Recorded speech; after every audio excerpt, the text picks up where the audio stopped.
நான் ரேப்பன்ல வேலை செய்கிறேன். 8 மணிக்கு உள்ளே போவேன், 5 மணிக்கு வெளியே வருவேன். அன்னைக்கு பார்த்து என்ன பண்ணாங்க, வே வே வேலை செஞ்சது கெஸ்ட்டு தங்கியிருந்தாங்க. தங்கியிருக்கு பார்த்து நான் 12:30க்கே செக் அவுட் ஆகி போயிட்டாங்க. போயிட்டு உடனே நாங்கள் பெருக்கு போனோம். அவங்க கூழ் வந்து பாப்பா சூப்பர்ஸ் பொண்ணுலாம் உள்ள ரூம் பார்க்க போச்சு. பார்த்துட்டு வந்தோடனே இப்போ பெருக்கு அனுப்பிச்சுவோ. நான் பெருக்கு போனேன். பெருக்கிட்டு வந்தோம். அவங்க நகை காணும் மணி கரெக்டாக 12:30க்கு வந்தேன். 12:30க்கு வெளியே போனாங்க, 1:30க்கு வந்தாங்க உள்ள. வந்து மறுபடியும் கேட்டாங்க எங்கள் நகை என்ன சார் என்ன பண்ணாங்க, வந்து அவங்க சொன்னாங்க நாங்கள் எடுக்கலன்னு சொன்னோம். நான் எடுக்கல சார், நான் பெருக்கிட்டு வந்தேன், ஒன்றும் இல்லை சார் சொல்லிட்டு நான் வெளியே வந்துட்டேன். அந்த உடனே என்ன பண்ணாங்க, சரி அப்போ மறுபடியும் கூட்டுமே எங்களுக்கு ரூமில் கேட்டாங்க சார், நீங்கள் என்ன எடுத்தீங்களாம்மா 5 பேர். நாங்கள் 5 பேர் நாங்கள் யாரும் எடுக்கணும் அதெல்லாம் சொன்னாங்க. நானும் சொன்னேன் நானும் எடுக்க சார், நான் பெருக்குனேன், எதுவுமே மோத்தெல்லாம் பார்க்கல, 3 மோத்தை காணாமான்னு சொன்னாங்க. இல்லை நான் எடுக்கல சார், நான் பெருக்குன்னு தான் வந்தேன், அங்கே எதுவும் மோதிரம் இல்லைன்னு சொல்லிட்டு நாங்கள் வெளியே வந்துட்டோம். சரின்னு சொல்லிட்டு சார் கேட்டாங்க. சார் கேட்டு சரி இங்கே இருக்குமா ஸ்டேஷன்லேருந்து வருவாங்க. மறுபடியும் அவங்க வந்து ஸ்டேஷன் வந்து பார்த்து அவங்க உள்ளே வந்து பார்த்தாங்க. என்ன பண்ணா அவங்களும் கூப்பிட்டு அவங்க பேசியிருந்தாங்க. பேசிட்டு சரி 6 மணிக்கு எட்டுன்னு வாங்க 5 பேர்னு சொல்லிட்டு போனாங்க. அழகாக 5 பேர் நாங்கள் வெளியே போவோம். 5 மணிக்கு நாங்கள் வீட்டுக்கு என்ன அனுப்பல, இங்கே இருமா 6 மணிக்கு டைம் போட்டு எங்களை இட்டுன்னு போனாங்க ஸ்டேஷனுக்கு. நாங்கள் 5 பேருமே போனோம். 5 பேர் போனதுக்கு ஸ்டேஷனுக்கு போனதுக்கு 5 பேர் போனது 8 மணி 7 மணி இருக்கும். 7 மணியில் வந்து உள்ளே கூட்டு போனாங்க. சார் என்ன பண்ணாங்க, அடிக்கலாம் பண்ணாங்க, அவங்களுக்கு விசேஷம் தான் விட்டுருவாங்கம்மா, சரி வாங்கன்னு. சரி நாங்களும் எதுவும் தப்பு எடுக்கல சொல்லிட்டு நாங்கள் 5 பேருமே போயிட்டோம். 5 பேர் அவங்க வண்டியில் என்னை இட்டுன்னு போயிட்டாங்க. நான் போயிட்டேன். போய் உள்ளே போனோம். ஒருத்தவங்க விசேஷம் கேட்டாங்க. ஒரு முன்ன சூப்பர்ஸ் பொண்ணு ஒரு தம்பியும் கேட்டாங்க. அது நான் எடுக்கணும்னு சொல்லிட்டு விட்டாங்க. அது நின்றுது. அப்புறம் 2 கூல் பையன் இருந்தாங்க. அவங்கள போய் கேட்டாங்க. அவங்களும் இல்லைன்னு சொன்னாங்க. அவங்கள அடிச்சாங்க.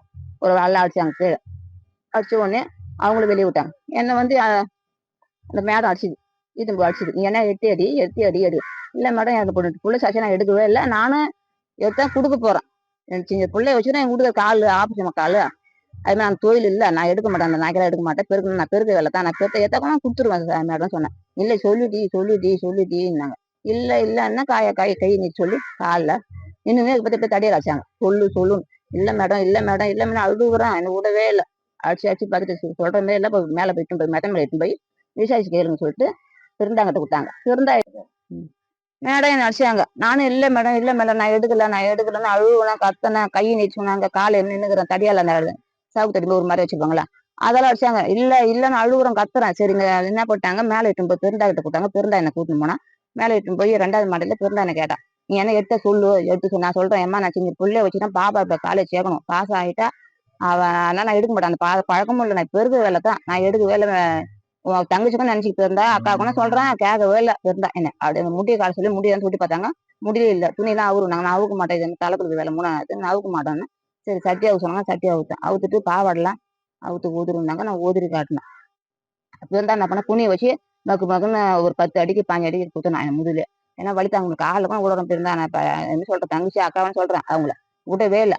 அதால இன்னொருத்தர் ஆம்பளை போலீஸ்காரங்க வந்தாங்க. அவ சொன்னால சொல்லணும், அது இன்னும் சொல்ற மாதிரி இல்லை அவங்க.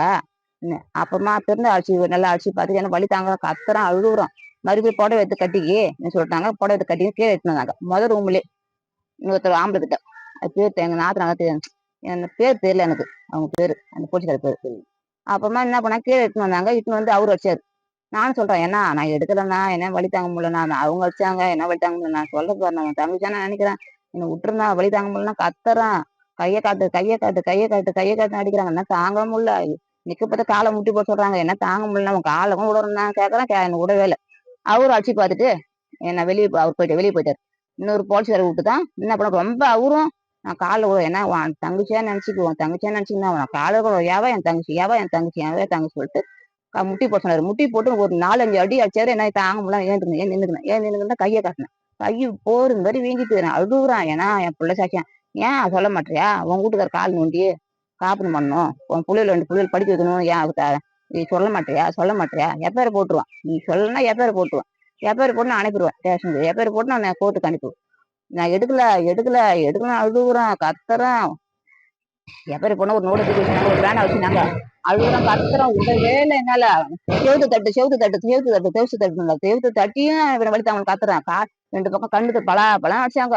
அடிச்சிட்டு 2 கையும் முட்டி போட்டேன். அப்பயும் மறுபடியும் முட்டி போட சொல்றாங்க. என்ன தாங்க முடியல, கை போற ஆட்டம் வீங்கிட்டு செவுத்து என்ன செவுத்து தட்டு, நான் தட்டுறதான் சொல்றாங்க. வேணாண்ணா உன் தங்கச்சின்னு நினைச்சு நான் உன் காலை விடுறேண்ணா, ஏன் என் தங்கச்சின்னு என்ன சொல்றா, ஏன்னா சத்தியமா எடுக்கலண்ணா கத்துறேன் போறேன், என்ன தாங்கவே முடியல. அழுகுறேன். காலுக்கும் விடுறோம்னா கேட்கவே இல்லை. நாளைக்கு விசேஷம் வரணும், மறுபடியும் ஸ்டேஷனுக்கு வரணும். நாங்கள் சரின்னு சொல்லி எங்களை அனுப்பி விட்டாங்க. அங்கே ஹோட்டலேருந்து தம்பி ஒரு தம்பி இருக்குது. அந்த தம்பிட்டானே என்ன விட்டுது. வீட்டை வந்து கரெக்டாக மணியை பார்த்தேன். உள்ள வந்து பார்த்தா மணி 1 வந்து படுத்துக்கணும். 5 பேர் நாங்கள் வந்துட்டு 1 மணிக்கெலாம் விட்டாங்க. வீட்டை வந்து பார்த்தோன்னே மணி 1 வந்து மறுநாள் 8 மணிக்கு போகிறோம், திங்கக்கிழமை. எங்க கூட சொல்லவுடனே எங்க கூட நான் அடிச்சுக்கணும் இல்லையா, நான் வரட்டா அப்படின்னு சொல்லுமான்னாரு. யாருக்கும் சொல்ல வேணாம், ஸ்டேஷனுக்கு போனது எனக்கு ஒரு மாதிரி அதிசயமா இருக்கும். ஏன்னா சொல்லுவாங்க அவங்க சொந்தக்காரலாம், இப்போ ஒரு ஸ்டேஷன் போய் வந்து போரு சொல்லுவாங்கன்னா நான் சொல்லலை. எங்க கூட நீ அது சொல்லாத, இங்க மட்டும் என் கூட வான்னு சொல்லிட்டு மறுநாள் ஞாயிற்றுக்கிழமை திங்கக்கிழமை 8 போகிறோம். 8 மணிக்கு சொல்கிறாங்க. 5 பேருமே 8 மணிக்கு போகிறோம். திங்கக்கிழமை 8 மணிக்கு போகிறோம். அங்கே போய் நிற்கிறோம் ஸ்டேஷனில். அவங்க சொந்தக்காரெல்லாம் தூச்சுவாங்க. அவங்க சொந்த 5 பேர், நாங்கள் 5 பேருமே நாங்கள் எல்லாம் சொந்தக்காரெல்லாம் போயிட்டோம். நின்றுந்தோம் 8 மணிக்கு போய். அவங்க வந்து கூப்பிட்ற மாரியில்லை. அப்புறம் போய் சாப்பிட்டோம் ஹோட்டலில். சாப்பிட்டு மறுபடியும் வர சொன்னாங்க. போனதுக்கு எங்கள் வீட்டுக்கார கேட்குறாங்க, இது மாதிரி எந்த தப்பு செய்யலைங்கன்னு. நீ தப்பு செய்யலைன்னு மேடம் கேட்டுட்டு எங்கள் வீட்டுக்கார கேட்குறாரு, உன் கூட யார் வந்தாங்கன்னு கேட்குறாங்க மேடம். கேட்ட உடனே எங்கள் வீட்டுக்கார என்ன பண்ணா, நான் ஒரு அடிக்கும் அடிச்சதில்லை, உன்னை போட்டு மற்ற அடிச்சுக்கிறீங்களே மேடம், ஒரு மனுஷன் ஆச்சு நீங்கள் தான் ஒரு பொண்ணு, 2 ஆம்பளையும் விட்டு அடிச்சுக்கிறீங்களே, நீங்கள் எப்படி அடிக்கலான்னு கேட்டது. இல்லை உங்க கூட நகையை காணான்னு சொன்னாங்க, கேஸ் கொடுத்தா நாங்கள் அடிப்போம்ல, ஆனால் விசேஷம் மூலியம் விசேஷம் கை வீங்குது மேடம், இப்படிலாம் அவங்க உதவி வாங்க மாட்டோம். நானும் ஒரு அடி அடிச்சில்லை, ராத்திரிலாம் தேடிங்க அந்த என் ஒய்ஃபை காணான்னு. 1 மணிலாம் எப்போ வந்து பார்த்தாங்கன்னு தெரியல. நான் தேடிங்க அந்த காணான்னு. வீட்டுக்கு வந்துடுவாங்களே 5 மணிலாம் 8 மணிக்கு வேலைக்கு போய் அழுவுனாரு. ஒரு மனுஷன் மணி ஒரு மாதிரியா இருந்தது. அவர் பிபி உடம்பு ஒரு மாதிரி சாப்பிட வரக்கு என்ன சாப்பிடல சொல்றாரு. இதே மாதிரி அங்கேயே ஒரு மாதிரி மனுஷன் ஒரு மாதிரி விட இருந்தது. அவங்க என்ன ஒரு அடி அடிச்சு இல்லையா, ஆனா 2 சாப்பிடல. மனுஷு கஷ்டம் என்ன சொல்றாரு, ஒன்னாதான் எனக்கு இப்படி ஆகி போச்சு, மனுஷு கஷ்டமா சாப்பிடல, மாத்திரையும் போடல, பிபி மாத்திரை ஒன்னாரு நினைச்சு எனக்கு இப்படி ஆகி போச்சு, 2 சாப்பிடல, பிபி மாத்திரை போடல, எனக்கு ஏறிடுச்சு. நான் யாரையும் என்ன அடிச்சது இல்லை, யாரும் எங்கேயுமே ஏசனது இல்லை, போனது இல்லை, நானே அடிச்சது இல்லை. அவங்க 4 பேரும் யாரும் அடிச்சது. எனக்கு மனுஷு கஷ்டமாயிடுச்சு. அதைத்தான் எனக்கு வேதனை, எனக்கு தான் வேதனை. ஒன்னால தான் எனக்கு வேதனை. நான் அடிக்காம செல்லமா வச்சிருந்தேன். இப்போ ஸ்டேஷன் வரைக்கும் வச்சாங்களே, நீ ஏன் நம்ம சொல்லிட்டு சொந்தக்காரங்க நம்ம சொல்லலையா, ஏன் சொல்ல விட்ட? அவருக்கு இட்டுன்னு வந்து வீட்டை வந்தோம். வந்து மனசு கஷ்டமா இருந்தது. ஒன்னு அடிச்சிட்டாங்களே, எனக்கு ஆயிடுத்து, நான் யாருமே அடிக்க விடலையா, அதனால 2 நாளா அப்படியே மாத்திரையும் போடல, பீப் மாத்திரையும் போடல. உன்னால விஷத்துல எனக்கு இப்படி ஆகி போச்சு சொல்லிட்டு அவரு கொல்லிக்கு போனாரு. மோட்டர் நிறுத்த போன பார்த்து அன்னைக்கு புதன்கிழமை சாயங்காலமா மோட்டர் ஓட்டு அப்ப நிறுத்திட்டு வரதான் போனாரு. நிறுத்திட்டு போனோம். ஆம்பளை மோட்டர் நிறுத்தவே இல்லை. மழை கட்சி ஊந்துட்டாரு. என்னாலே மழை கட்சி ஊந்துட்டாரு. மழை கட்சி ஊந்தோடனே அங்கிருந்து கொல்லிக்கார பக்கத்து கொல்லிக்க தம்பி விட்டு எனக்கு வீட்டை விட்டாங்க. சரி என்ன ஆச்சுன்னு சொன்னோடனே கையும் காலும் ஒரு மாதிரி ஈட்டு ஆகி போச்சு. நிலைமை இங்கேயும் சொல்றாரு, ஒன்னாலதான் எனக்கு இப்ப இது ஆகி போச்சு, ஏறிச்சு சொல்லிட்டு இத்தனை போய் 6 மணிக்கு புதன்கிழமை பெரிய ஆஸ்பத்திரி சேர்த்தேன். நான் ஒண்டியே தான் போனேன், யாருமே இல்லை, ஒண்டியே போய் சேர்த்தேன். ஆம்புலன்ஸ் மூலமா சேர்த்துட்டு அங்க சொல்ற செல்லு வச்சிடலாம் செஞ்சுற ஒன்னால பிபி ஏறிட்டு நான் 2 நாளாவே ஒண்ணு வச்சுனேன், எப்பவுமே யாரும் அடிச்சு இல்லை, 4 பேரும் அடிச்சிட்டாங்களே சொல்லிட்டு சொல்றாரு. சொன்ன உடனே வெள்ளிக்கிழமை 9 நாள் வச்சிருந்தேன். வெள்ளிக்கிழமை அன்னைக்கு நான் 6:40க்கு உயிரை விட்டுட்டாரு. விட்டோடனே வந்து அவங்க 4 பேர் அடிச்சதுனாலதான் ஒரு மனுஷ காசு ஆகி என் கூட சேர்த்துட்டாரு, உயிரை விட்டுட்டாரு. இது வந்து ஸ்டேஷன்ல வந்து இது வந்து அவங்க வந்து 4 பேரையும் வேலையை தூக்கணும், தண்டனை கொடுக்கணும், அவங்க வேலையை விட்டு தூக்கணும். 4 போலீஸ்காரங்க என்ன அடிச்சதுக்கு அவங்க வேலையை விட்டு தூக்கணும். எனக்கு கவர்மெண்ட்ல இருந்து எனக்கு ஏன்னா ரிவார்டு கிடைக்கணும், அவங்கள வேலையை விட்டு தூக்கணும். அடுத்துக்கு எனக்கு வந்து நிலைமை அடுத்துக்கு வரக்கூடாது. அதுதான் நான் போராடி இருக்கிறேன். பிளே ஸ்டோர் மற்றும் ஆப் ஸ்டோரில் இருந்து பாலிமர் செயலியை QR கோடு மூலம் பதிவிறக்கம் செய்யுங்கள். செய்திகளை உடனுக்குடன் பெறுங்கள்.